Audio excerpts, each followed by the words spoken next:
Dan untuk membahas desakan pilkada langsung harus diubah lewat DPRD, lebih lanjut lagi kita akan berdialog dengan sejumlah narasumber yang telah terhubung melalui sambungan virtual. Di antaranya ada Direktur Eksekutif Parameter Politik Indonesia Adi Praitno, kemudian Wasekjen Gerindra Andi R. Wijaya, dan juga juru bicara PDIP Aryo Seno Bagaskoro. Halo, selamat sore Bapak-Bapak. Selamat sore Mbak Zosa.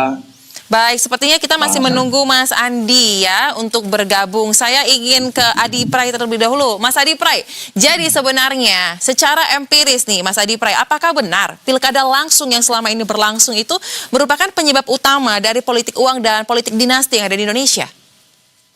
Ya, saya kira kalau kita membaca argumen rata-rata secara umum yang disampaikan oleh sejumlah partai yang setuju supaya pilkada diikuti oleh DPRD, itu kan pertama adalah soal politik uang, yang kedua adalah ongkos politik yang dianggap cukup mahal, dan kemudian ada fragmentasi politik yang terbelah ekstrim, yang keempat adalah soal fenomena suburnya politik dinasti. Kita tidak bisa mengerti dalam sistem pemilihan secara langsung seperti pilkada, problem-problem seperti politik uang, fenomena tentang politik dinasti adalah sesuatu yang memang tidak bisa kita bantah. Tapi jawabannya bukan mengembalikan pemilihan gubernur, bupati, dan wali kota ke DPRD. Justru yang mesti diperbaiki adalah tata kelola.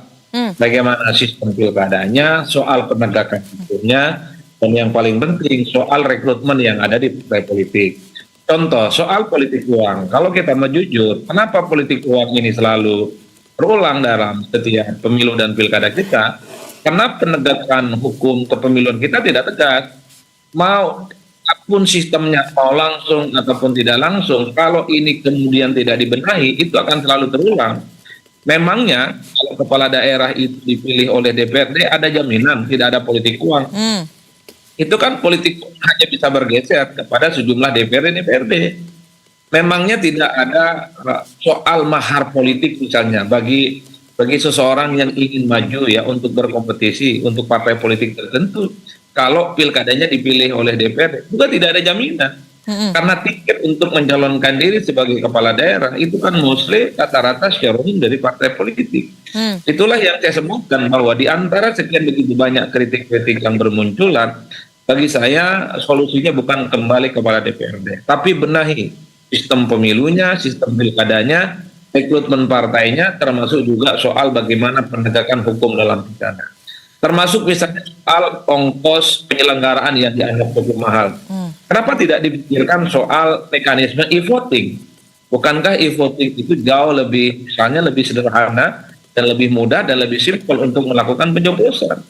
Atau misalnya dengan rekayasa jumlah TPS-nya dikurangi dengan menambah jumlah.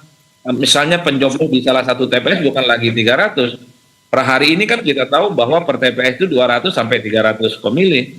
Untuk mengurangi hal-hal yang sifatnya teknis semacam ini, misalnya satu TPS bisa 1.000 orang, bisa 2.000 orang, dan pencoblosannya dari 7 pagi hingga jam 6 sore misalnya. Itu kan hal-hal yang semacam ini bisa ditekan.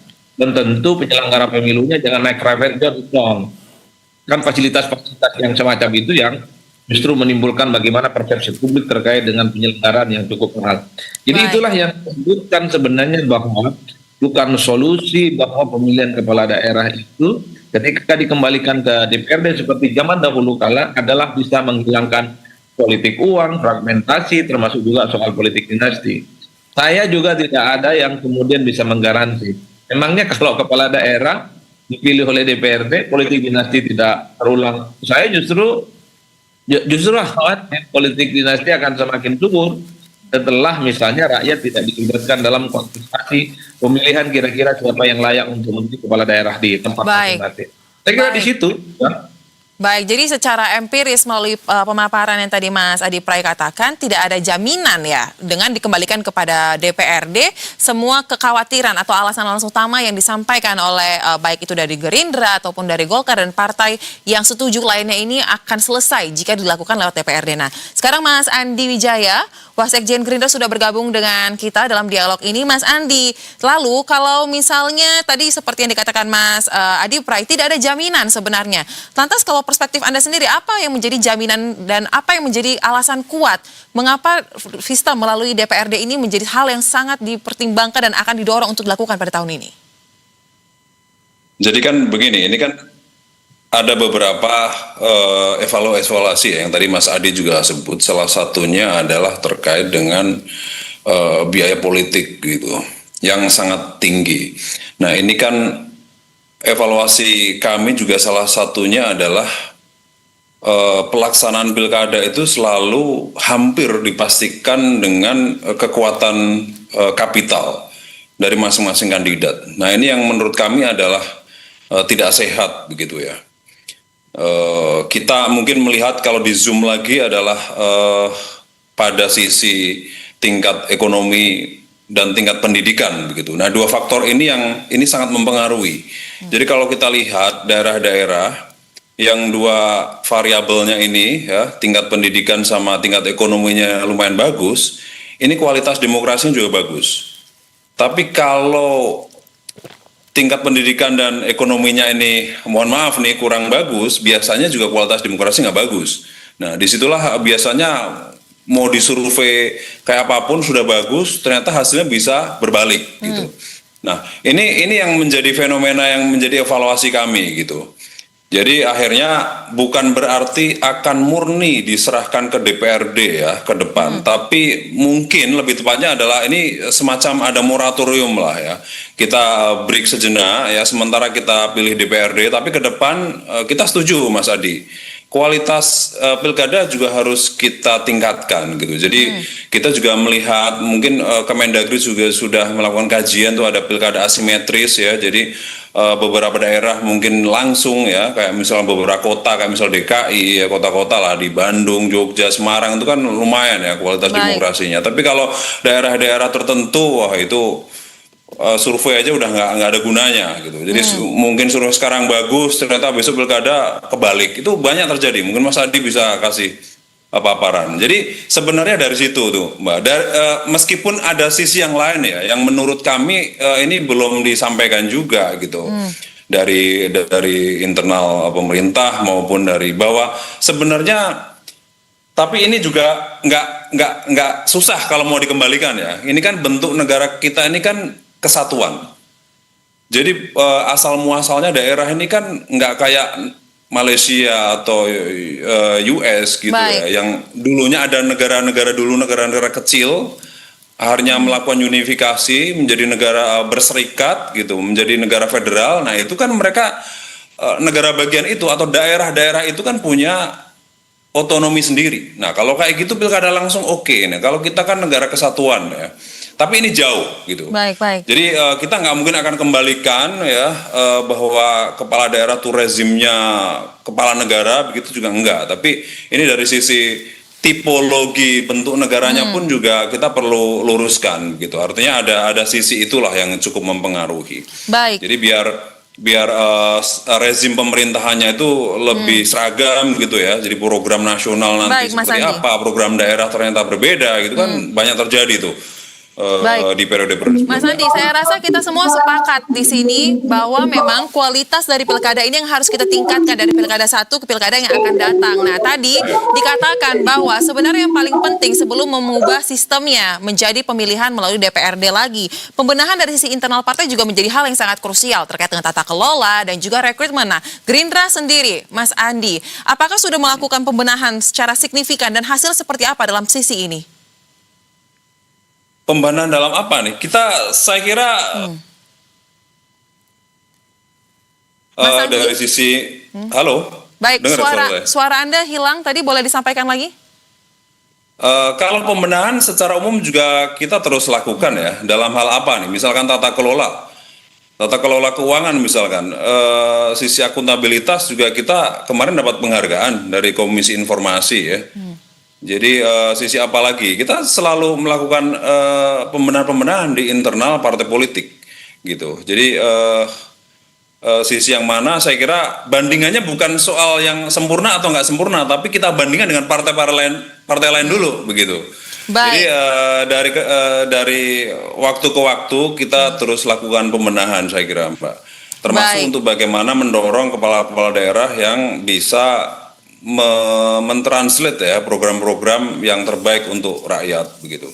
Baik, baik. Nah, sekarang saya ingin perspektif berbeda mungkin dari PDI Perjuangan yang sudah secara tegas mengatakan tidak setuju dengan usulan ini. Nah, lantas dari PDIP sendiri mungkin Mas Seno, bagaimana PDIP menjawab terkait dengan faktanya memang marak sekali ya politik uang dan politik dinasti yang berlangsung secara terus-menerus di tanah air, dan apakah PDIP memiliki saran konkret mungkin langkah konkret untuk memastikan bahwa pelaksanaan pilkada langsung ini tetap bisa demokratis dan lebih efisien?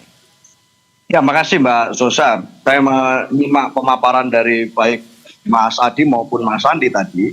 Dan saya rasa kita semua bisa sepakat dalam satu perspektif. Bahwa dalam soal gejala, bahwa di mana-mana di proses politik kita beberapa tahun terakhir ini, kita melihat peningkatan money politik yang luar biasa, itu kita bisa sepakat.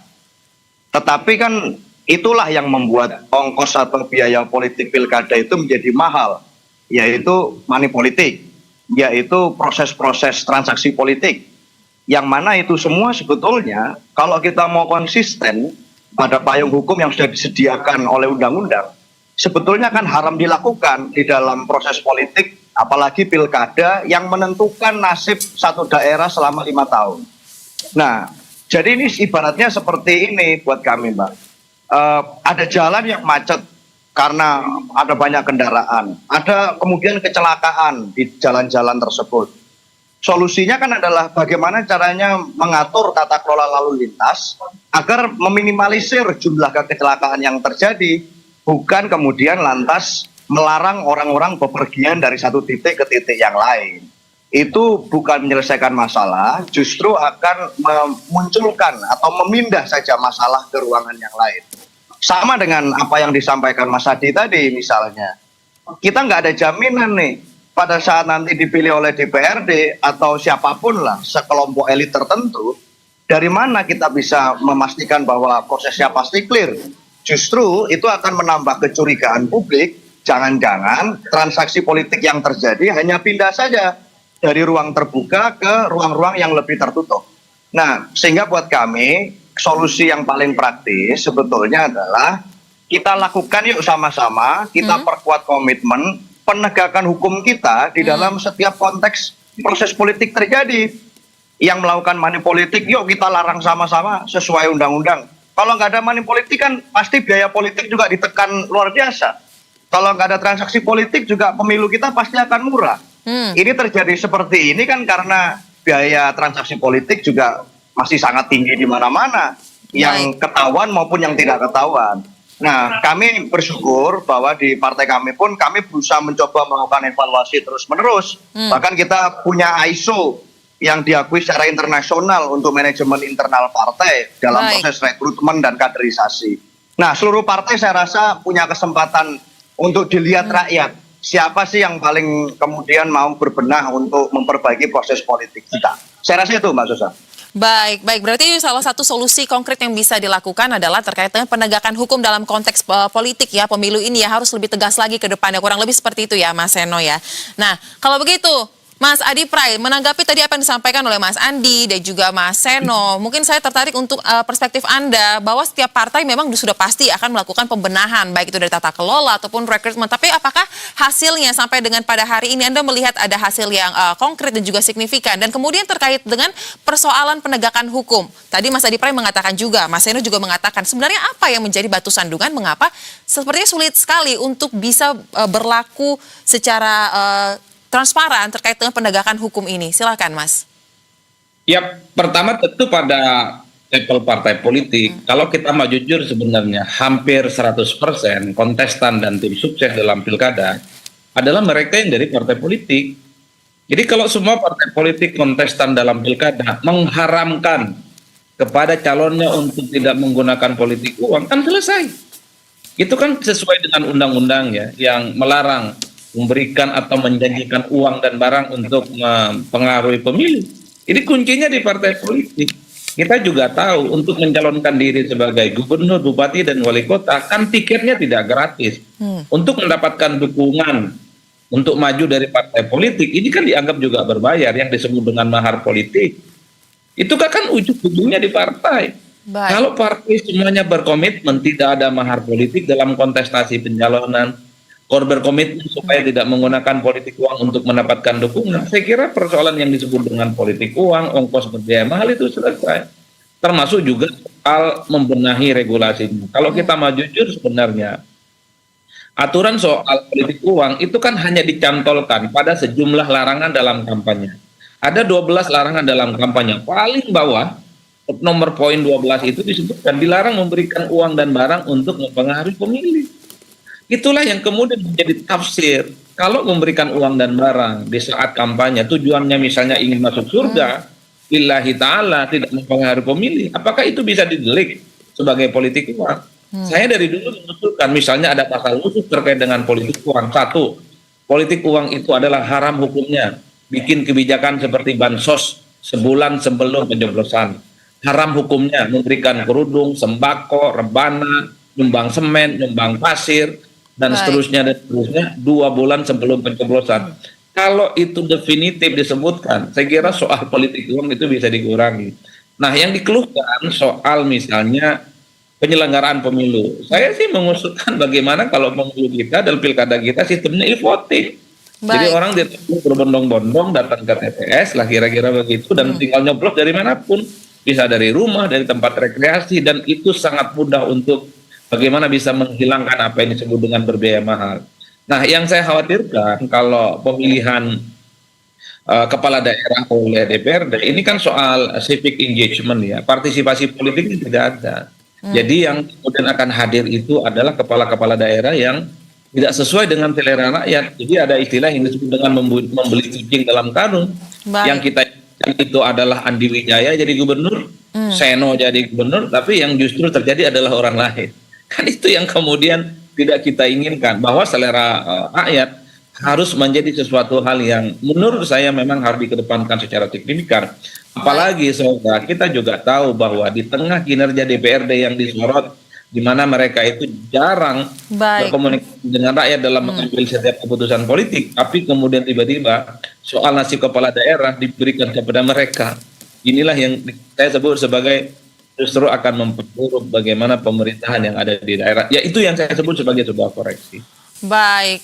Karena memang ini masih di tahap awal ya, karena tengah didorong terus dan juga masih menyatukan sikap terkait dengan usulan ini. Lantas, Mas Andi, dari 4 partai politik yang sudah sempat bertemu sebelumnya ya di kediaman Bahlil Lahadalia, Ketua Umum Partai Golkar, apakah Gerindra dan juga partai yang lainnya seperti Golkar, PKB dan juga PAN ini sudah juga membahas terkait dengan bagaimana desain dari sistem pengawasan yang akan diberlakukan ke depannya untuk pemilihan kepala daerah agar bisa dipastikan transparan, akuntabel, dan juga menghasilkan kepala daerah yang sesuai dengan kebutuhan warga di daerah tersebut?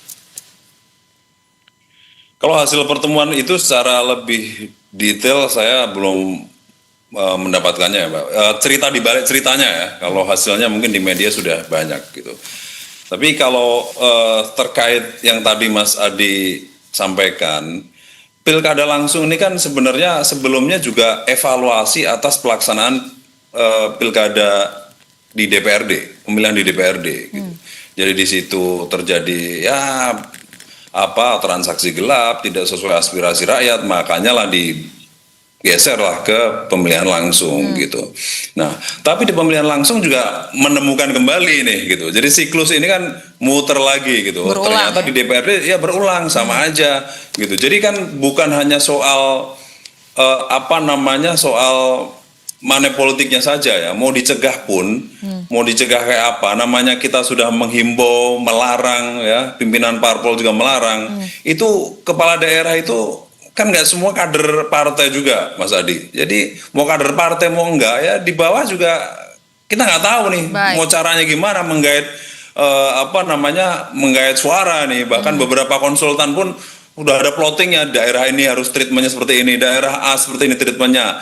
Jadi treatment kayak gitu tuh kadang-kadang juga dari konsultan gitu. Ini harus kasih sembako, ini kasih cash, ini tokoh masyarakatnya yang dipegang. Jadi, tapi yang paling penting adalah kalau indeks demokrasinya ini bagus, ya, tingkat pendidikan bagus, sama tingkat ekonominya ini bagus, ini nggak ngaruh gitu. Akhirnya kapok sendiri nanti.